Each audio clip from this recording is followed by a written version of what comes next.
नमस्कार, आप सबका अमरीन पाठशाला में स्वागत है। आपकी अपनी हिंदी टीचर एक नई कहानी लेकर आई है जिसका नाम है उसने कहा था। यह कहानी चंद्रधर शर्मा गुलेरी की है। ये नेट JRF पेपर 2 हिंदी के लिए बहुत महत्वपूर्ण है। जो यूनिट 7 जो इकाई 7 है, इकाई उसमें जो कहानियाँ लगाई हैं उसी की एक कहानी है। ये कहानी आपको प्रेम किस तरह किस हद तक प्रेम किया जा सकता है उसके बारे में बताया गया है, उसका वर्णन किया गया है और मातृभूमि से भी प्रेम के बारे में, देशभक्ति और अपने प्रेमिका के बारे में बताया गया। 2 तरह के प्रेम यहाँ पर देखने को मिल रहे थे। कहानी आपके लिए बहुत अच्छी होने वाली है। तो लेखक इस कहानी में हम इसका लेखक का परिचय, कहानी के पात्र, उद्देश्य, हम कहानी की संपूर्ण विषय वस्तु व्याख्या सहित पढ़ेंगे। तो किस तरह से जो नायक होता कहानी का तारा, नायक अंत में किस तरह से मृत्यु को प्राप्त होता है, किस तरह से उसने कहा था उसका वादा पूरा करता है, दुख भरा अंत होता है, ये हम इस कहानी के बारे में जानेंगे। इस कहानी की मूल संवेदना है कि निश्चल प्रेम, त्याग और कर्तव्य निष्ठा है। लहना सिंह बचपन में अंकुरित प्रेम के लिए अपने जीवन का उत्सर्ग करता और जो वचन दिया था उसका पालन में अपने प्राणों की बलिदान कर देता है। तो चलिए देखते हैं, थोड़ा सा लेखक परिचय जानते हैं। लेखक चंद्रधर शर्मा गुलेरी हैं। जन्म 7 जुलाई 1883 में, मृत्यु 12 सितंबर 1922 में। स्थान जो है जयपुर और राजस्थान के हैं। पिता पंडित शिवराम शास्त्रीय शिक्षा संस्कृत में ली थी। बचपन में एंट्रेंस दिया इलाहाबाद विश्वविद्यालय में 1899 ईस्वी में। मैट्रिक जो 10th पास किया कोलकाता विश्वविद्यालय से किया 1899 में और इंटर जो किया है कोलकाता विश्वविद्यालय 1901 में। BA इलाहाबाद विश्वविद्यालय से 1903 में किया है। तो 1 में इनका 12th हुआ है और BA 1903 में हो गया। तो उस समय 2 वर्ष का BA होता था, लेकिन आज वर्तमान समय में 3 वर्ष का हो रहा है। वृत्ति जो मिली है, जयसिंह के अभिभावक रहे हैं, गार्जियन रहे। जयसिंह अजमेर में 1904 में जयपुर भवन छात्रावास है के अधीक्षक रहे हैं। जो हॉस्टल है गर्ल्स हॉस्टल है उसके अधीक्षक रहे। संस्कृत विभाग के अधीक्षक रहे और BHU के प्राचार्य विभाग के कार्यवाहक प्राचार्य रहे। मणिचंद दंडी पीठ के प्रोफेसर रहे। संपादक काम क्या करा, समालोचन काशीनगर प्राचार्य में किया है। रचनाएं इनकी हैं। कहानी है सुखमय जीवन, विरध का कांटा और उसने कहा था। जो कहानी हम पढ़ेंगे, उसने जब कहा था, वायदा जो किया था, प्रॉमिस किया था, वो उसे पूरा करता है। तो इस कहानी में आज यही जानेंगे।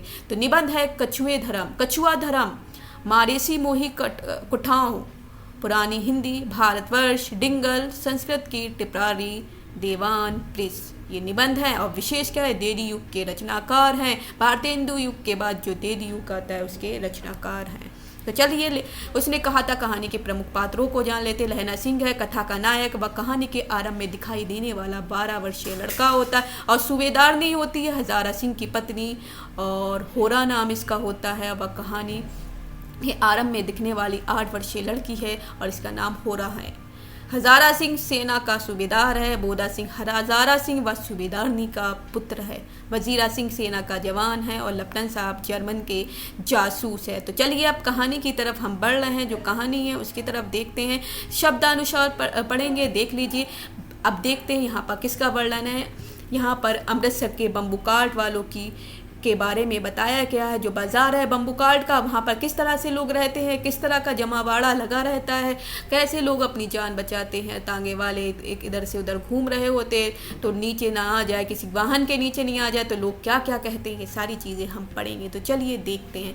बड़े बड़े शहरों के इक्के गाड़ी वालों की जवान में कोड़ों से जिनकी पीठ छिल गई और कान पक गए, उनसे हमारी प्रार्थना है कि अमृतसर के बम्बू कार्ट वालों की बोली का मरहब लगा हुए। जो अब अमृतसर के बम्बू कार्ट बाजार है वहाँ पर लोगों की बोली को थोड़ा सा मरहब लगा दे। वो किस किस तरह की लैंग्वेज यूज़ करते, किस तरह से बोलते हैं। जब बड़े बड़े शहरों की चौड़ी सड़कों पर घोड़े की पीठ चाबुक से धुनते हैं, इक्के वाले कभी घोड़ों की नानी से अपना निकट संबंध स्थिर करते, कभी राह चलते पैदलों की आंखों में ना होने पर तरस खाते हैं, कभी उनके पैरों की उंगलियों के पोरों के चीर के अपनों ही को सताया हुआ बताते और संसार भर की गिलानी, निराशा और क्षोभ के अवतार बने नाक के सीधे चले जाते हैं। तब अमृतसर में उनकी बिरादरी वाले तंग चक्कर दार गलियों में एक एक लड्डी वाले के लिए ठहर कर सब्र का समुद्र उबड़कर, बचो खालसा जी, हटो भाई जी, ठहर भाई आने दो लाला जी, हटो बादशाह कहते हुए सफ़ेद फेटों, खच्चरों और बत्तखों, गन्ने और खमोचे और भारे वालों के जंगल से राह देखते हैं। क्या मजाल है जो कि साहब बिना सुने किसी को हटना पड़े। यह बात नहीं कि उनकी जीभ चलती नहीं, पर मीठी छुरी की तरह महीन मार करती। यही कोई बुढ़िया बार बार चुनौती देने पर लीक से नहीं हटती तो उनको बचाने वाली ये नमूने हैं। हट जा जीड़े जोगिए, हट जा कमर वालिए, हट जा पुत्ता प्यारिए, बच जा लंबी वालिए। समष्टि के इनके अर्थ हैं कि तू जीने योग्य है, तू भाग्य वाली है, पुत्र को प्यारी है। लंबी उम्र तेरे सामने, क्यों मेरे पहिए के नीचे आना चाहती है, बच जा। तो यहाँ पर जो वर्णन किया गया अमृतसर का, वर्णन किया गया बम्बू कार्ड का, वर्णन किया गया किस तरह से उस बाज़ार में लोग जा रहे होते हैं और इस तरह से किसी वाहन के नीचे ना आ जाए, इक्के वाले के नीचे ना आ जाए, इक्के तांगे के नीचे ना आ जाए, इसलिए वो बोलते चले जाए कि हमारे सामने से हट जाओ। तो कुछ लोग तो ऐसे भी होते हैं बोलने पर भी नहीं हट रहे होते हैं। तो इस तरह से वो वहाँ के वर्ड जो हैं, वो शब्द हैं, वाक्य हैं, वो बोले जा रहे हैं। तो ऐसे ही अब आगे देखो क्या होता है कि ऐसे बम्बू कार्ड वालों के बीच में एक लड़का और लड़की चौकी की दुकान पर आ मिलते हैं। तो ऐसे ही बम्बू कार्ड वाले जो होते हैं, वहाँ पर एक घोड़ा जो है बिगड़ जाता है बम्बू कार्ड में घोड़ा, तो वहाँ पर उसके पैरों में आने से एक लड़की को एक लड़का बचाता हुआ वहाँ पर मिल जाता है। वो लड़की 8 वर्षीय और लड़का 12 वर्ष का, जो बचाता है वो भी थोड़ा पैर उसके घोड़े के पैरों में आ जाता है, लेकिन उसे बचा लेता है। तो इस तरह से यहाँ का वर्णन दिखाया गया। और मिल जाते हैं, वो लड़का जो है अपने मामा के यहाँ अमृतसर आया हुआ, लड़की भी अपने मामा के यहाँ अमृतसर में आई हुई है। दोनों लोग सिख हैं। वह अपने मामा के बाल धोने के लिए दही लेने आया हुआ है और लड़की जो है बढ़िया लेने आई है। तो इसी तरह से वो सब्जी वाले जो दुकानदार है उसकी दुकान पर जाते। दुकानदार एक परदेसी से गुथ रहा है जो शेर भर के गीले पापड़ों की गड्डी को गिने बिना हटता न था। अब वहाँ पर पूछ रहा है, वो जो लड़का जो है वो पूछ रहा है तेरा घर कहाँ है। वो बोलता है, फिर लड़की भी जवाब देती है और मंगरे में, और लड़की पूछ रही है और तेरा माझे में। यहाँ कहाँ रहती है? अतर सिंह की बैठक में मेरे मामा होते हैं। मैं भी मामा के यहाँ आया हूँ, उनका घर गुरु बाजार में है। इतने में दुकानदार निपटा और इनका सौदा देने लगा। सौदा लेकर दोनों साथ साथ चले। कुछ दूर जाकर लड़के ने मुस्कुराकर पूछा, तेरी कुड़माई हो गई? इस पर कहाँ लड़की कुछ आंखें चढ़ाकर धत कहकर दौड़ गई और लड़का मुंह देखता रह गया। तो कुड़माई का मतलब ये हो गया कि तुम्हारी सगाई हो गई है। तो ये पंजाबी लैंग्वेज में पूछ रहा है कि तेरी कुड़माई हो गई मीन्स तेरी सगाई हो गई क्या। तो लड़की क्या, उस समय क्या होता था कि आज जब ये कहानी लिखी जा रही है उस समय लड़कियों का विवाह जो है 8 से 10 वर्ष की उम्र में कर दिया जाता था, तब ये कहानी लिखी जा रही है। तो इस समय लड़की जो है वो 8 वर्ष की है। दूसरे तीसरे दिन सब्जी वाले की यहाँ दूध वाले की यहाँ अकस्मात दोनों मिल जाते। महीना भर यही हाल रहा। 2-3 बार लड़के ने फिर पूछा, तेरी कुड़माई हो गई? और उत्तर में वही धत मिला। एक दिन जब फिर लड़के ने वैसे ही हंसी में चिढ़ाने के लिए लड़की से पूछा कि तेरी कुड़माई हो गई, तो उसके विरुद्ध उत्तर मिलता, हाँ हो गई। तो यहाँ पर इसी तरह से वो लोग जब क्योंकि अमृतसर में उसी जगह रह रहे हैं, क्योंकि वो लोग घूमने के लिए आए हैं, अपने मामा के यहाँ आए, तो ये कुछ ना कुछ सामान मार्केट लेने जाते हैं, तो कहीं ना कहीं अचानक मिल जाते। फिर पूछते हैं, वही उसे चिढ़ाने के लिए पूछता है कि तेरी कुड़माई हो गई। तो एक दिन तो वो धत कहकर चली जाती है, तो एक दिन उसकी कुड़माई हो जाती है, मेरी सगाई हो जाती है। कहती है हाँ हो गई। तो कब? तो लड़का पूछता है कब हुई? कल। देखते नहीं है रेशम का कड़ा सालू। लड़की भाग गई। लड़के ने घर की राह ली। रास्ते में एक लड़के को मोरी में ढकेल दिया। एक छड़ी वाले को दिन भर की कमाई खोई।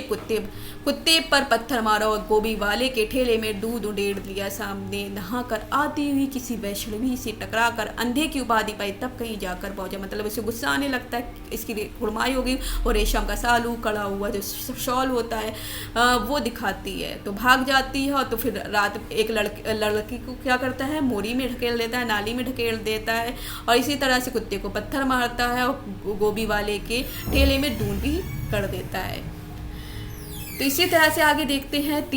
दूसरा अंक स्टार्ट होता है। युद्ध का मैदान है, राम राम यह भी कोई लड़ाई है। दिन रात खंडकों में बैठे हड्डियां अकड़ गई। लुधियाना से 10 गुना जाड़ा और मेह और बर्फ ऊपर से पिंडलियों तक कीचड़ में धंसे हुए हैं। जमीन कहीं दिखती नहीं। घंटे तो घंटे में कान के पर्दे फाड़ने वाले धमाकों के साथ सारी खंडक हिल जाती और 100 गज धरती उछल पड़ती। इसी कौबी गोले से बचे तो कोई लड़े। नागरकोट का जला सुनाता। यहाँ दिन में 25 जलजले होते जो कहीं खंदक से बाहर साफ या कोहनी निकलकर चटाक गोली लगती तो मालूम पड़ता बीमार मिट्टी में लेटे हुए या घास की पट्टियों में छिप हुए। यहाँ पर एक जो वर्णन किया गया है कहानी का। वो जर्मन की लड़ाई के बारे में बताया गया कि जर्मनी से लड़ाई हो रही है, जर्मन में लड़ाई हो रही है, वहाँ पर ये लड़ने के लिए गए हैं। और खंदक है, खंदक भी ऐसी नहीं सूखी ज़मीन हो, दलदली ज़मीन है, कीचड़ में रहना पड़ता है उन्हें, और इतनी बर्फ़ पड़ रही है, वहाँ पर बर्फ़ है जिससे ऐसी सर्दी है कि ठुटरे बिना नहीं रह सकते, हड्डियों तक सर्दी पहुँच रही है। ऐसा लगता है यहाँ जलजला हो गया। दिन भर में ऐसे 25 जलजले देखने को मिलते, कहीं से कहीं गोला बारूद के आवाज़ें यहाँ गूंजती रहती हैं। अब यहाँ आगे देखते हैं, वही 12 वर्ष का लड़का अब लहना सिंह बन गया है। क्या बन गया है? लहना सिंह बन गया, और सेना में जमादार बन गया है। लहना सिंह को 3 दिन हैं, 4 तो खंडक में बिता ही दी हैं, परसों रिलीफ आ जाएगी और फिर 7 दिन की छुट्टी। अपने हाथों झटका करेंगे और पेट भर खाकर सो रहेंगे। फिर फिरंगी में बाग में मखमल सा हरा घास है और फल और दूध की वर्षा कर देती है। लाख कहते दाम नहीं लेती, कहती तुम राजाओं मेरे मुल्क को बचाने आए। अब यहाँ पर कहती फिरंगी बोलती, दूसरे मुल्क की स्त्री को फिरंगी बोला जा रहा है कि फिरंगी वो स्त्री है कि अब मुझे 4 दिन तो बीत गए हैं इस लड़ाई में, 7 दिन के लिए आना था, अब 3 दिन के बाद हमारे यहाँ छुट्टी मिल जाएगी, रिलीफ मिलेगा 7 दिन, हाँ 1 हफ्ते में, जिसमें हम दिन भर सोएंगे, खाएंगे, पिएंगे और गोरी में होंगी, फिरंगी में होंगी, हमें मखमल सा हरा घास और फल और दूध की वर्षा कर देगी कि हम उनके देश को बचाने के लिए गए। इसलिए 4 दिन तक एक पलक नींद नहीं मिली, बिना फेरे घोड़ा बिगड़ता है और बिना लड़े सिपाही।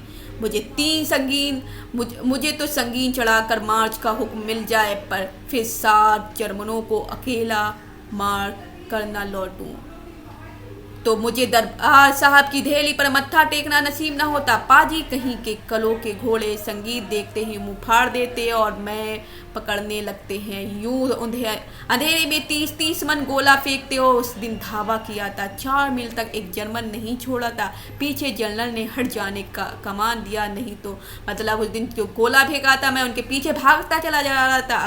अगर जनरल जो है वो हट जाने का हुक्म नहीं देते तो मैं पीछे ही उनको मार कर ही दम लेता, नहीं तो सीधे बर्लिन पहुंच जाते। जर्मन और बर्लिन का युद्ध छिड़ा हुआ था। क्यों सूबेदार? हजारा सिंह मुस्कुरा कर कहा, लड़ाई के मामले में जमादार या नायक को चलाए नहीं चलते। बड़े अफसर दूर की सोचते हैं। 300 मील का सामना है, एक तरफ बढ़ गए तो क्या होगा, एक तरफ बढ़ जाने से क्या होगा, क्या पता दूसरे से उधर से वो हमें घेर ले, इसलिए इस तरह से बढ़ना भी ठीक नहीं है।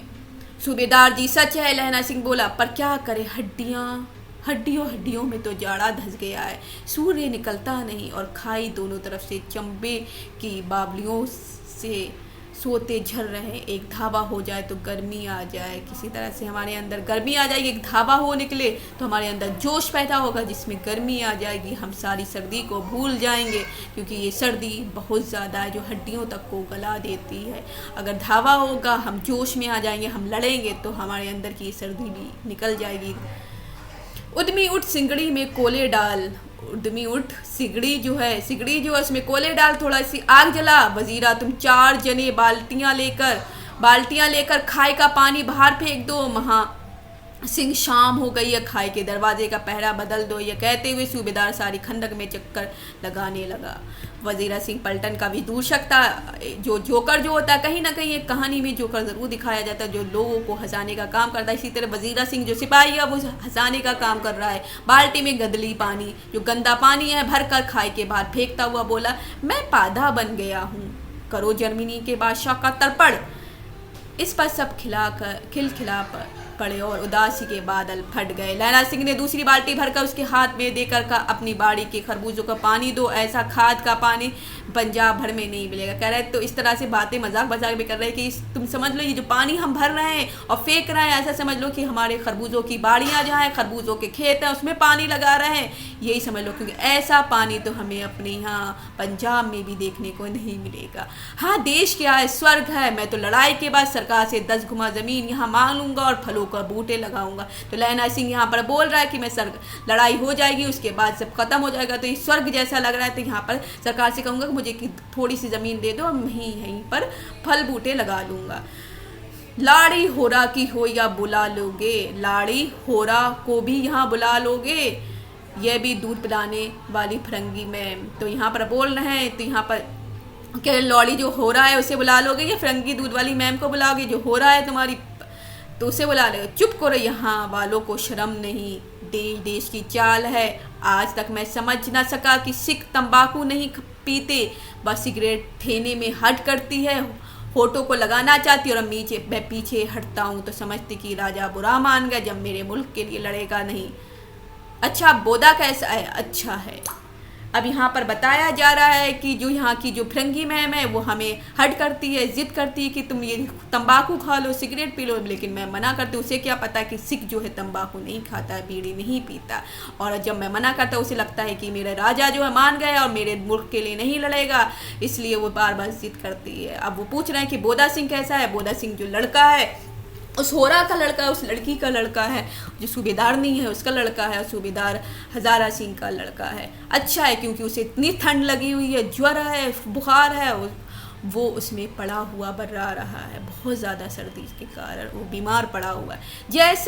जैसे मैं जानता ही ना हूँ, रात भर तुम अपने कंबल उसे उड़ाते हो और फिर आप सिगड़ी के सारे गुजारा करते हो, उसके पहरे पर आप पहरा दे आते हो, आपने सूखे लकड़ी के तख्तों पर उसे सुलाते हो, आप कीचड़ में पड़े रहते हो, कहीं तुम ना मादे पड़ जाओ।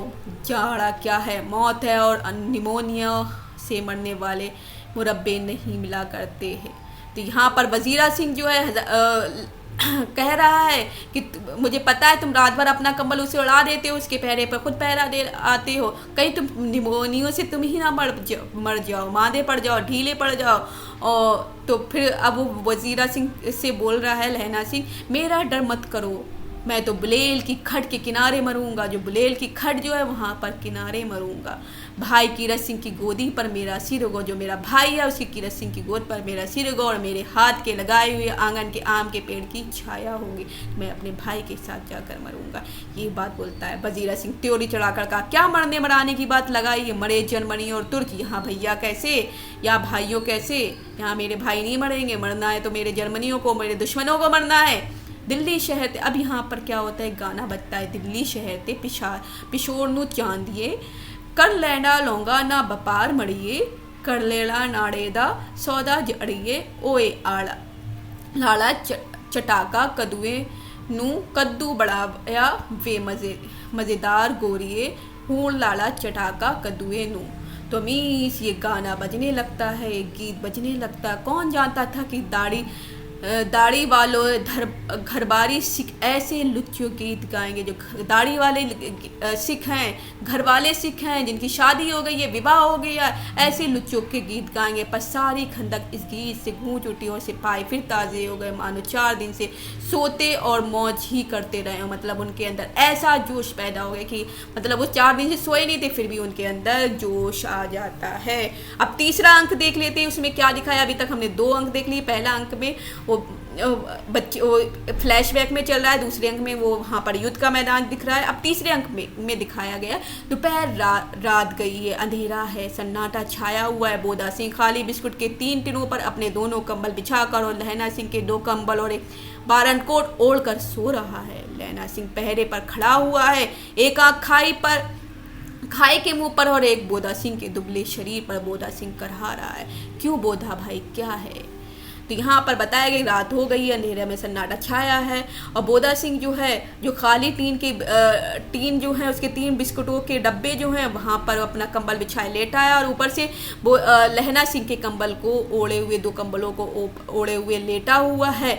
लहना सिंह पहरे पर खड़ा हुआ और एक आँख खुल गई मुँह पर, मतलब एक आँख खाई की तरफ है तो एक बोदा सिंह के मुंह की तरफ है, तो दोनों तरफ वो देखे जा रहा है। क्यों बोधा भाई, क्या हुआ, पानी पिला दो। लहना सिंह ने कटोरा उसके मुंह पर लगा कर पूछा, कहो कैसे हो। पानी पीकर बोदा बोला, कंपनी छूट रही है, कंपनी छूट रही, रोम में तार दौड़ रहे, दांत बज रहे, कपकपी सी हो रही है, दांत बज रहे हैं, इतनी सर्दी लग रही, हड्डियों में बस गई हो। अच्छा मेरी जर्सी पहन लो। और तुम क्या पहनोगे, वो बोलता है कि और तुम, मतलब मैं तुम्हारी जर्सी पहन लूँगी, पहले से ही मैं तुम्हारे 2 जो कंबल है वो ओढ़े हुए हूँ, लेकिन अब तुम्हारी जर्सी कैसे ले सकते? मेरे पास सिगड़ी है और मुझे गर्मी लगती है, पसीना आ रहा है कि मेरे पास सिगड़ी हुई है, बुनी हुई सिगड़ी है, वो पहन लूँगा, तुम इसे ले लो। ना मैं नहीं पहनता, 4 दिन से तुम मेरे लिए बहुत कुछ कर रहे हो, मेरे लिए पहरा दे रहे हो, मेरे लिए तुमने अपने कंबल दे दिए हैं। हाँ याद आई, मेरे पास दूसरी गर्म जर्सी है। वो कहता है कि मेरे पास दूसरी गर्म जर्सी है। यहाँ लहना सिंह बोला, आज सवेरे ही आई है, विलायत से बुन बुन कर भेज रही है मैं गुरु उनका भला करे। यह कहकर लहना अपना कोट उतार कर जर्सी उतारने लगा, और सच कहते और नहीं झूठ यूँ कहकर ना ही करते बोदा को उसने जबरदस्ती जर्सी पहना दी, और आप खाकी कोट और जीन का कुर्ता पहनकर पहरे पर खड़ा हुआ। मेम की जर्सी का कथा केवल कथा ही थी, कोई सी भी कथा, मतलब ये झूठी कथा थी, कोई जर्सी नहीं आई थी। सिर्फ वो बोदा को बचाने के लिए, ठंड से बचाने के लिए अपनी जर्सी दे देता, खुद उस ठंडक में अकेला ऐसे ही बैठा रहता है। आधा घंटा बीता, इतने में खाए के मुंह पर से आवाज़ आई, सूबेदार हजारा सिंह। कौन? लेफ्टिनेंट साहब, हुक्म हुजूर।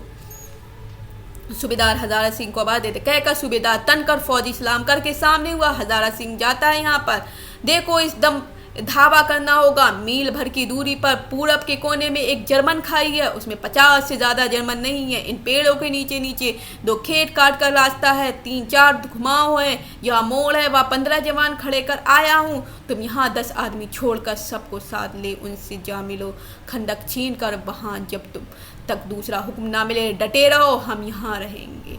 मतलब है जब तक हुक्म ना मिले तुम वहाँ पर रहना और तुम चले जाना। जो हुक्म इस तरह से कहते हुए आगे देखते हैं कि हाँ यहाँ से एक ट्विस्ट आता है। कहानी बहुत रुचिपूर्ण होती है, बहुत ध्यान से सुनने वाली कहानी है।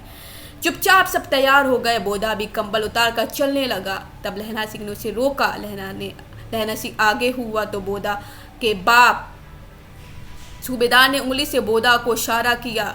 लहना सिंह समझकर चुप हो गया। तो चुपचाप सब तैयार हो गए और बोदा कंबल भी उतार कर चलने लगता कि मैं भी चला जाता हूँ। तब लहना सिंह ने उसे रोक लिया। लहना सिंह आगे हुआ कि तब बोदा का बाप जो सूबेदार है उंगली बोदा की ओर इशारा किया कि लहना सिंह समझकर चुप रहे। लहना सिंह समझकर चुप हो गया। पीछे 10 आदमी कौन रहे इस पर बड़ी हुज्जत हुई।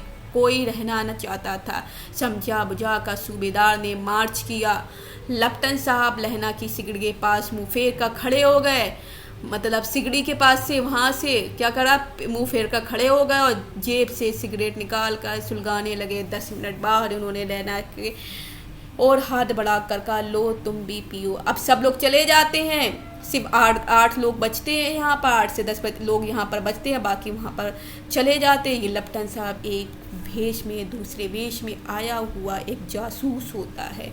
अब ये सिगरेट दे रहा है तो यहाँ पर जो वजीरा है वो उसकी माथा ठनक जाता है कि कभी सिख जो हैं वो सिगरेट या तंबाकू तो खाते नहीं, तो ये कौन आ गया।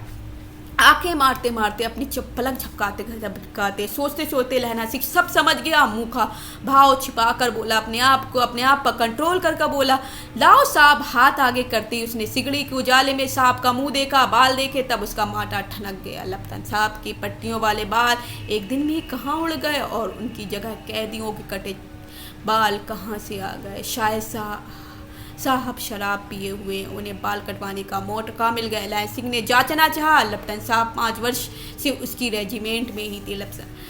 तो अभी देख रहा है ये कौन आ गया, जासूस कौन है, वो जानना चाह रहा था। क्यों साहब, हम लोग हिंदुस्तान कब जाएंगे? अब यहाँ पर प्रश्न कर रहा है जिससे उसे पता चले, जान पाए कि ये जासूस तो नहीं है। लड़ाई खत्म होने पर क्यों, क्या यह देश पसंद नहीं आए? नहीं साहब, शिकार वे मज़े यहाँ कहाँ याद है। पिछली साल नकली लड़ाई के पीछे हम आप जगाधारी ज़िले में शिकार करने गए थे। कहाँ करने थे? जगाधारी का जो ज़िला था वहाँ शिकार करने गए थे। अब इसलिए ऐसे क्वेश्चन कर रहे थे क्योंकि अगर ये जासूस होगा तो मेरी हाँ में हाँ मिलाएगा, अगर और लेफ्टिनेंट साहब हुए तो ये तो फिर इन्हें सारी बात पता ही रहेंगी। हाँ वो बोलते हाँ, तो वही जब आप खोते पर सवार थे। किस पर? खोते पर सवार थे। तो खोते पर तो कोई भी सवार नहीं हो सकता था, अभी यहाँ बोल रहा है। और आपका खानसामा अब्दुल्ला रास्ते के एक मंदिर में जल चढ़ाने को रह गया था। जो आपका खानसामा जो मुस्लिम था अब्दुल्ला, वो मंदिर में जल चढ़ा रहा था। वो ऐसी बातें कर रहा है जिससे वो पहचान जाए ये कौन है। बेशक पाजी कहीं का, सामने से वह नील गाय निकली। ऐसे में बड़ी मैंने देखा नहीं थी, इतनी बड़ी थी कि मैंने कभी देखी नहीं थी। उसकी आपकी एक गोली कंधे में लगी थी। आपकी एक गोली कंधे में लगी और पुट्ठे से निकली थी, मतलब कंधी कहाँ से निकली है, कंधे में लग रही है और पुट्ठे से निकल रही है। ऐसे अफसर के साथ शिकार खेलने में मज़ा है। क्यों साहब, शिमले से तैयार होकर उस नील गाय का सिर आ गया था ना। आपने कहा था कि रेजिमेंट की मेस में लगाएंगे। हाँ, पर मैंने वह विलायत भेज दिया। ऐसे बड़े बड़े सिंह 2-2 फुट के तो होंगे। अब सिंहों के बारे में बोला कि इस बड़े बड़े फुट के होंगे, 2-2 फुट के। हाँ, लैना सिंह 2 फुट 4 इंच के थे। तुमने सिगरेट नहीं पिया। अब कहते 2 फुट 4 इंच के तो किसी के भी नहीं हो सकते, लेकिन वो जानना चाह रहा है। पीता हूँ साहब, दिया सिलाई ले आता हूँ, कहकर लहना सिंह की दिया सिलाई लेने जा रहा हूँ, दिया जलाने के लिए पीता हूँ, अभी कहकर लहना सिंह खंदक में घुसा। अब उसे संदेह नहीं रहा, शक नहीं रहा। उसने झटपट निश्चय कर लिया कि क्या करना है, किस तरह से अब काम लेना। अंधेरे में किसी सोने वाले से वह टकराया। कौन? वजीरा सिंह। हाँ, क्यों लहना, क्या कयामत आ गई? जरा सी आंख लगने नहीं थी, तुमने उठा दिया। अब चौथा दृश्य जो है, चौथा अंक यहाँ पर स्टार्ट होता है। होश में आओ, कयामत आई है और लपटन साहब की वर्दी पहन कर आई है। कैसी आई है? लपटन साहब की वर्दी पहन कर आई है। क्या लपटन साहब तो या तो मारे गए या कैद हो गए हैं, उनकी वर्दी पहन कर ये, या कोई जर्मन आया है। सूबेदार ने इसका मुंह नहीं देखा, मैंने देखा और बातें की है। सोहरा साफ उर्दू बोलता है पर किताब ही उर्दू है और मुझे पीने को सिगरेट दिया। तो अब क्या करेंगे? मारे गए, धोखा है। सूबेदार होरा कीचड़ में चक्कर काटते फिरेंगे। जो हो रहा है, सूबेदार हो रहा जो है वो कीचड़ में चक्कर काटते फिरेंगे और यहाँ खाई पर धावा होगा। उठो, एक काम करो, पलटन के पैरों के निशान देखते देखते दौड़ जाओ। अभी बहुत दूर नहीं गए होंगे वो लोग, उन्हें बुला के लाओ। सूबेदार से कहो एकदम लौट आए, खंदक की बात झूठ है, चले जाओ, खंदक के पीछे निकल जाओ, पत्ता तक ना खड़के, देर मत करो। हुक्म तो यह है कि यहीं रहना है। ऐसी तैसी हुक्म कि मेरा हुक्म मानो। जमादार लैना सिंह, जो एक वक्त यहाँ सबसे बड़ा अफसर मैं ही हूँ, यहाँ मेरा हुक्म चलेगा, तुम मानो और तुम पीछे से जल्दी से जाओ, मैं तुम्हारे पीछे लपटन की खबर लेता हूँ। पर यहाँ तो तुम 8 हैं, 8 नहीं 10 लाख। एक अखलिया सिख 1.25 लाख के बराबर होता है। एक सिख का इंसान जो होता है पुरुष 1.25 लाख के बराबर होता है, इसलिए हम 10 लाख हो गए हैं। लौट कर खाई के मुहाने पर लहन सिंह दीवार पर चिपक गया। लौटकर मुहाने पर लहना सिंह दीवार पर चिपक गया। उसने देखा कि लपटन साहब ने जेब से बेल के बराबर, बेल पत्थर जो होता है, एक फ्रूट जो होता है, उसके बराबर 3 गोले निकाले। तीनों को जगह जगह खंदक की दीवारों में घुसेड़ दिया और तीनों में एक तार से बांध दिया और तार के आगे सूत की एक गुत्थी दी, जिसे सिगड़ी के पास रखा। बाहर की तरफ जाकर एक दियाशाई जलाकर गुत्थी पर रखने ही वाला था। इतने में बिजली की तरह दोनों हाथों में उल्टी बंदूक उठाकर लहना सिंह ने साहब की कोहनी पर तान दे मारा। धमाके के साहब के हाथ से दियासलाई गिर पड़ी। लहना सिंह ने एक कुंडा साहब की गर्दन पर मारा और साहब आंख मीन गॉड कहते हुए चित हो गए, बेहोश हो गए। लहना सिंह ने 3 गोले बीन कर खंदक के बाहर फेंक दिए। उस बम फेंक दिया गया और साहब को घसीट कर सिगड़ी के पास लिटाया। जेब उसकी तलाशी ली, 3-4 लिफाफे और एक डायरी निकाल कर उन्हें अपनी जेब के हवाले किया। साहब की मूर्छा हटी। लहन सिंह हंस कर बोला, क्यों लपटन साहब? अब वो बेहोशी की हालत पे से अब जाग गए हैं, तो वो तो क्यों लपटन साहब, मिजाज कैसे? आज मैंने बहुत बातें सीखी। यह सीखा कि सिख सिगरेट पीते हैं, इस सीखा कि जगाधारी के ज़िले में नील गाय होती है और उनका 2 फुट 4 इंच के सींग भी होते हैं। यह सीखा कि मुसलमान खानसामा मूर्तियों पर जल चढ़ाते और लपटन साहब खोते पर चढ़ते। पर यह तो कहो ऐसी साफ उर्दू कहाँ से सीखा है? हमारे लपटन साहब तो बिना डेम के 5 लफ्ज़ भी नहीं बोला करते थे। तुम कौन हो? कौन से जासूस है? ये सारे काम कैसे कर तुम्हें पता चल गया था? लहना ने पतलून की जेबों की तलाशी नहीं ली थी। लहना ने साहब ने मानो जाड़े से बचने के लिए दोनों हाथ जेबों में डाले। लहना सिंह कहता गया, चालाक तो बड़े ही पर मांझे का लहना, जो मांझे का रहने वाला लहना, इतने बरस लपटन साहब के साथ रहा है, उसका चकमा देने के लिए 4 आंखें चाहिए। 3 महीने हुए एक तुर्की मौलवी मेरे गांव आया था। अब बता रहा है औरत को बच्चे होने के ताबीज़ बांटता और बच्चों की दवाई देता था। चौधरी के बड़ के नीचे मंझा बिछा कर हुक्का पीता था। अब ये अपने गांव का वर्णन किया रहा है कि एक मौलवी आया था और कहता है कि जर्मन वाली बड़े पंडित हैं, वे वेद पढ़ कर उसमें से विमान चलाने की विद्या जान गए हैं। कि विमान कैसे चलाया जाता है ये जान गए। गौ को नहीं मारते, गौ जो है गाय माता है उन्हें नहीं मारते। हिंदुस्तान में आ जाएंगे तो गौ हत्या बंद कर देंगे।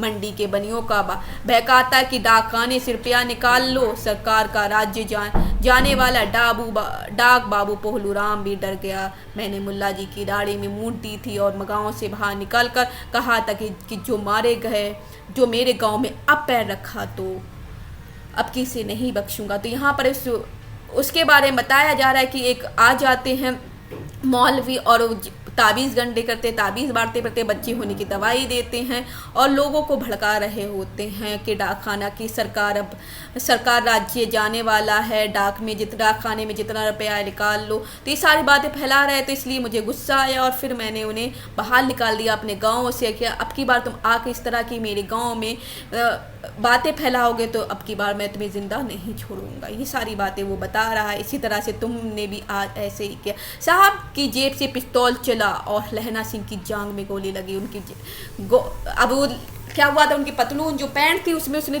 तलाशी तो नहीं ले पाया तो उसमें पिस्तौल रखी हुई थी, उसने गोली चला दी यहाँ पर। तो वो उसकी लहना सिंह की किस में लग जाती है, टांग में लग जाती है। हेनरी मार्टिन के 2 फायरों से साहब की कपाल क्रिया कर दी है। इधर लहना सिंह की हेनरी मार्टिन के 2 फायरों ने साहब की कपाल क्रिया कर दी। धड़ाक सुनकर सब दौड़ाए, मतलब उससे अब ये यहाँ पर फायर कर देता है और उन्हें मार गिराता है। ये सब सुनकर सब लोग दौड़कर चले आते। बोधा चिल्लाए क्या है। लहना सिंह ने उसे यह कहकर सुला दिया कि एक हड़का हुआ कुत्ता आया था। बोधा सिंह जो सो रहा था उसे कहकर सुला देता, उस बीमार है क्योंकि यहाँ पर एक कुत्ता आ गया था उसे मारा है, तुम सो जाओ। और सब हाल कह दिया। सब बंदूकें लेकर तैयार हो गए। लहरा ने साफ फाड़ के घाव को दोनों तरफ पट्टियों पर कसकर बांधी और घास मास में ही था। पट्टियों पे कसते ही लहू निकलना बंद हो गया। अपने वो कपड़े से बांध लेता उस घाव को। इतने में 70 जर्मन चिल्लाकर खाई में घुस पड़े और उनके पीछे जो जर्मन थे वो चिल्लाकर खाई में घुस पड़ते। सिक्कों की बंदूक की बाढ़ ने पहले धावे को रोका, दूसरे को रोका, पर यहाँ थे 8। लहना सिंह तक कर मार रहा था। वह खड़ा था और लेटे हुए भी, खड़े होकर और लेटे हुए और वे थे 70। ये लोग 8 थे, वो 70 थे। अपने मुर्दा भाइयों के शरीर पर चढ़कर जर्मन आगे घुसाते थे। जितने मरते जाते पीछे वाले उन पर से शरीर पर चढ़कर, मरे हुए शरीर पर चढ़कर आगे आते जाते। थोड़े से मिनटों में भी अचानक आवाज आई, वाह गुरुजी की फतेह, वाह गुरुजी का खालसा। और धड़ाधड़ बंदूकों की फायर जर्मनी के पीठ पर पड़ने लगे। पीछे से आने लगे। जिन्हें भेजा गया था पीछे लेफ्टिनेंट बनकर जो जासूस आया था उन्हें भेज दिया था हजारा सिंह को, उनकी दल पीछे से आ जाता है, फायरिंग करने लगता है। ऐन मौके पर जर्मन 2 चक्की के पाटों के बीच में हो जाते। आगे से तो लहना सिंह के साथी हैं 8 और पीछे से हजारा सिंह के साथी हैं जो पीछे से आ जाते हैं। सूबेदार हजारा सिंह के जवान आग बरसाते थे और सामने लहना सिंह के साथियों के संगीन चल रहे थे। और पास आने पर पीछे वाले ने भी संगीन पिरोना शुरू कर दिया। एक किलकारी आई, अकाल सिक्का दी फौज आई, वाह गुरु दी फतेह, वाह गुरु जी दा खालसा, सर श्री अकाल पुरुख। और लड़ाई खत्म हो गई। 63 जर्मन या तो खेत रहे थे या करहा रहे थे। सिक्कों में 15 के प्राण गए। सूबेदार के दाहिने कंधे में से गोली आर पार निकल गई थी। लहना सिंह की पसली में एक गोली लगी थी। उसने घाव को खंदक की गीली मिट्टी से पूर लिया था। उसने घाव पर खंदक की गीली मिट्टी को लगा लिया था। बाकी का साफा कसकर कमरबंद की तरह लपेट लिया। किसी को खबर न हो कि लहना को दूसरा घाव, बड़ा भारी घाव लगा है। लड़ाई के समय चांद निकल आया था, ऐसा चांद जिसके प्रकाश से संस्कृत कवियों का दिया हुआ छई नाम सार्थक होता था। और हवा ऐसी चल रही थी जैसे बाढ़ भट्ट की भाषा में दंत वीड़ों पे शाचार्य कहलाती। वजीरा सिंह कह रहा था कि कैसे मन भर फ्रांस की भूमि मेरे बूटों से चिपक रही है। जब मैं दौड़ा सूबेदार के पीछे गया था। सूबेदार लहना सिंह ने सारा हाल सुनाकर कागजात पाकर वे उसकी तुरंत बुद्धि का सराह रहे थे और कह रहे थे कि तू न होता तो आज सब मारे जाते। तो सूबेदार के पीछे पीछे जाता और लहना सिंह सारा हाल बता देते क्या कैसे हुआ था। और कागजात पाकर जो कागज मिले थे इसकी पतलून से, उसकी जेबों से सारे कागज मिले थे। तो वो सारे उन्हें बता देता है किस तरह से लहना सिंह का जो अच्छा काम किया था, उन्होंने जान बचाई थी, वो सारे काम की सराहना करते हैं। इसी लड़ाई की आवाज़ में तीन मील दाहिने ओर की खाई वाले ने सुन ली तो उसने पीछे टेलीफोन कर दिया था। वहाँ से झटपट 2 डॉक्टर और 2 बीमार ढोने की गाड़ियाँ चली गईं। कोई 1.5 घंटे के अंदर अंदर आ पहुंची। फील्ड अस्पताल नज़दीक था, सुबह होते होते वहाँ पहुँच जाएंगे, इसलिए मामूली पट्टी बांध कर एक गाड़ी से में घायल लिटाए गए और दूसरी में लाशें रखी गई। सूबेदार ने लहना सिंह की जांघ में पट्टी बनवानी चाहिए, पर उसने यह कहकर टाल दिया कि थोड़ा घाव है, सवेरे देखा जाएगा। बोधा सिंह ज्वर में बर्रा रहा था। गाड़ी में लिटाया गया। लहना को छोड़कर सूबेदार जाते नहीं थे। यह देख लहना ने कहा, तुम्हें बोधा की कसम है, सूबेदार आने की सौगंध है, जो इस गाड़ी में न चले जाओ। वो इस तरह से कसम देकर उन दोनों को भेज देता, और तुम मेरे लिए वहाँ पहुँचकर गाड़ी भेज देना, और जर्मन मुर्दों के लिए भी गाड़ी आती होगी। मेरा हल बुरा नहीं है, देखते ही नहीं मैं खड़ा हूँ। वजीरा सिंह मेरे पास है। अच्छा, पर बोधा गाड़ी पर लेट गया। भला आप भी चढ़ जाओ। सुनिए तो, सूबेदारनी होरा को चिट्ठी लिखो दो। जो सूबेदारनी है, होरा को चिट्ठी जब लिखोगे तो मेरा माथा टेकना, मेरा सलाम कहना, लिख देना, और जब घर जाओ तो कह देना मुझसे जो उसने कहा था वह मैंने कर दिया। जो मुझसे उन्होंने वायदा लिया था, प्रॉमिस लिया था, वो मैंने कर दिया है। तुम उसके पुत्र और पति की, जो उसका पुत्र है और पति की, दोनों की रक्षा की है, उसकी जान बचाई है। गाड़ियां चल पड़ी थी। सूबेदार ने चढ़ते चढ़ते लहना का हाथ पकड़ कर कहा, तैने मेरे और बोधा के प्राण बचाए हैं। लिखना कैसा, साथ ही घर चलेंगे। अपनी सूबेदारनी को तू ही कह देना उसने क्या कहा था। अब यहाँ पूछते हैं, अब आप गाड़ी पर चढ़ जाओ। मैंने जो कहा वह लिख देना और कह भी देना। जो मैं अभी कह रहा हूँ वो आप लिख देना और कह भी देना। अब गाड़ी पे जाओ। गाड़ी के जाती लहना लेट गया। वजीरा पानी पिला दे और मेरा कमरबंद खोल दे। तर हो रहा है, खून से तर हो रहा है, रक्त से तर हो रहा है। अब 5वां अंक यहाँ पर स्टार्ट होता है। यह मृत्यु का समय आ जाता है और वो सारी पुरानी यादों को सोच रहा होता है जो बचपन से अब तक होती है। मृत्यु कुछ समय पहले स्मृति बहुत साफ हो जाती है। जन्म भर की घटना एक एक करके सामने आती। सारे दृश्यों के रंग साफ होते, समय की धुन बिल्कुल उन पर से हट जाती है। लहना सिंह 12 वर्ष का है। फ्लैशबैक में चली जाती कहानी। यहाँ पर 12 वर्ष का है, अमृतसर में मामा के यहाँ आया हुआ है। दही वाले के यहाँ, सब्जी वाले के यहाँ, हर कहीं उसे एक 8 वर्ष की लड़की मिल जाती है। वही लड़की है जो हजारा सिंह की पत्नी बन गई है, होरा जिसका नाम है, और बोधा सिंह की माँ है। जब पूछता है तेरी कुड़माई हो गई नहीं, तेरी सगाई हो गई, जब धत कहकर वह भाग जाती है। उस दिन उसने पूछा तो उसने कहा, हाँ कल हो गई। देखते नहीं ये रेशम का फूलों वाला सालू। सुनते ही लहना सिंह को दुख हुआ, क्रोध हुआ, पर क्यों हुआ? शायद उसके अंदर उसके प्रति एक प्रेम झाग गया था।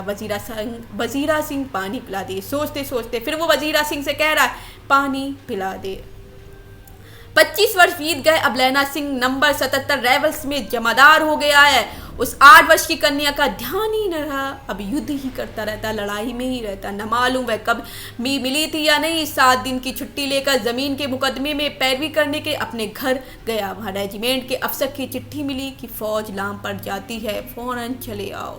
तो ऐसा ही होता ही है, जब भी चिट्ठी मिलती है फौजी लोग फौरन ही चले जाते हैं। साथ ही सूबेदार हजारा सिंह की भी चिट्ठी मिली कि मैं भी और बोधा सिंह भी लाम पर जा रहे हैं, तुम भी मेरे साथ ही चलना। लौटते हुए हमारे घर होते हुए जाना, साथ ही चलेंगे। सूबेदार के गांव रास्ते में पड़ता था और सूबेदार उसे बहुत चाहता था। लहना सिंह सूबेदार के यहाँ पहुँचा, क्योंकि अब ये तीनों लोग यहाँ से साथ में जाएंगे, इसलिए वो उनके घर पहुँच जाता। जब चलने लगे तो तब सूबेदार बेड़े में से निकल कर आया। बोला, लहना सूबेदारनी तुमको जानती है, बुलाती है, जा मिला। लहना सिंह भीतर पहुंचा। सूबेदारनी मुझे जानती है? कब से? रेजिमेंट के क्वार्टरों में तो कभी सूबेदार के घर के लोग यहाँ रहने नहीं आई, तो कैसे जानती है? दरवाजे पर जाकर मत्था टेकना कहा, सलाम कहा, आशीष सुना। लहना सिंह चुप रहा। मुझे पहचाना नहीं? आवाज सुनता है कि बोलती है, नहीं तेरी कुड़माई हो गई, धत कल हो गई। देखते नहीं रेशमी बूटों वाला सालू अमृतसर में। ये आवाज़ जब बोलती है तो भावों की टकरार से मूर्छा खुली, करवट बदली, पसली का घाव बह निकला। मतलब अब इस तरह से जो उसके दर्द था वो निकलने लगता है। फिर वो वजीरा से बोलता कि पानी पिला दे, उसने कहा था। उसने जो वायदा लिया था, प्रॉमिस लिया था, अब उसे मैंने पूरा कर दिया। यहाँ पर ये दो चीज़ों में यहाँ पर कहानी चल रही, वर्तमान और अतीत दोनों के बीच का मंजर यहाँ दिखाया जा रहा है। कितना अच्छा मंजर है।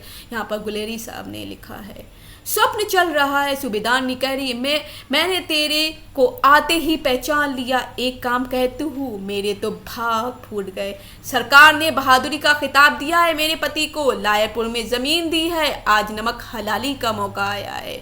आज नमक हलाली उनकी सरकार को काम के लिए मौका आया है।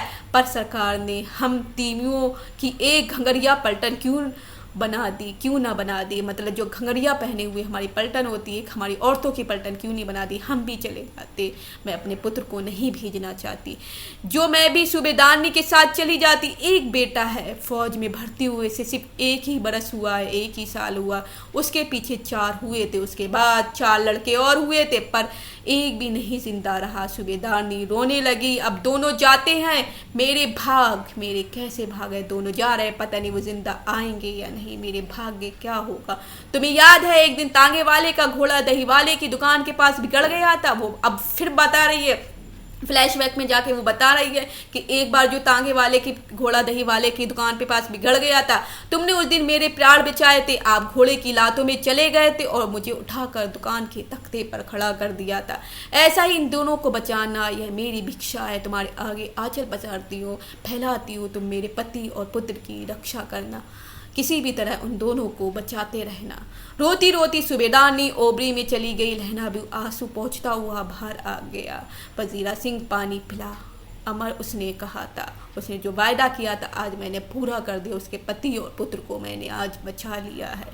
लहना सिंह का सिर अपनी गोद में रखे वजीर सिंह बैठा है। जब मांगता है पानी पिला देता। आधे घंटे तक लहना चुप रहता है। बोला, कौन? कीरत सिंह। ये अंतिम क्षण है। उसे लग रहा है कि वो अपने भाई की, कीरत सिंह की गोद में लेटा है। वजीरा ने कुछ समझ कर कहा, उसे लगा कि अंत में है इसलिए पूछ रहा है, तो कहते, हाँ भैया मुझे और ऊंचा कर ले, अपने पट पर मेरा सिर रख ले। वजीरा ने वैसा ही किया।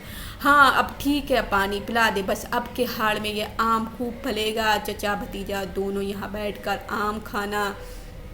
जो जितना बड़ा तेरा भतीजा है उतना ही यह आम है। जिस महीने उसका जन्म हुआ था उसी महीने में इसे मैंने लगाया था। वजीरा सिंह के आंसू टपक टपक कर टप टप टपक रहे थे। इसी तरह से क्या कह रहे थे, टपक रहे थे, रो रहा था क्योंकि वह मृत्यु को प्राप्त हो गया था। उसे मृत्यु ने घेर लिया था। वह इस दुनिया से दूसरी दुनिया में जा चुका था। कुछ दिनों पीछे लोगों ने अखबार में पढ़ा कि फ्रांस और बेल्जियम 68वीं सूची मैदान में घाव से मरा। नंबर 77 सिख राइफल्स जमादार लहना सिंह। इस तरह से उसकी मृत्यु हो जाती है, वह मृत्यु को प्राप्त कर जाता है। तो इस तरह से इस कहानी का अंत हो जाता है। किस तरह से एक प्रेम की कहानी होती है, प्रेम के साथ साथ वो अपने कर्तव्य को भी नहीं भूलता है। देश की रक्षा के साथ, देश की रक्षा के लिए प्रेम और अपने प्यारे प्रेम के लिए वो इस दुनिया से चला जाता और मृत्यु को प्राप्त कर जाता है। तो होपफुली यह कहानी आप लोगों को बच्चों पसंद आई हुई होगी। इसी तरह से हम अन्य कहानियाँ लाते रहेंगे और आपको सुनाते रहेंगे। तो जिन बच्चों ने अभी तक हमारे चैनल को सब्सक्राइब नहीं किया है, सब्सक्राइब करिए और वीडियो को लाइक और कमेंट ज़रूर करिए कि आपको कहानी कैसी लगी, ज़रूर कमेंट में बताइए। तो अगली कहानी या अगली वीडियो में मिलते हैं। तब तक के लिए धन्यवाद। आप लोगों का दिन मंगलमय रहे। Have a nice day. जय हिंद, जय भारत।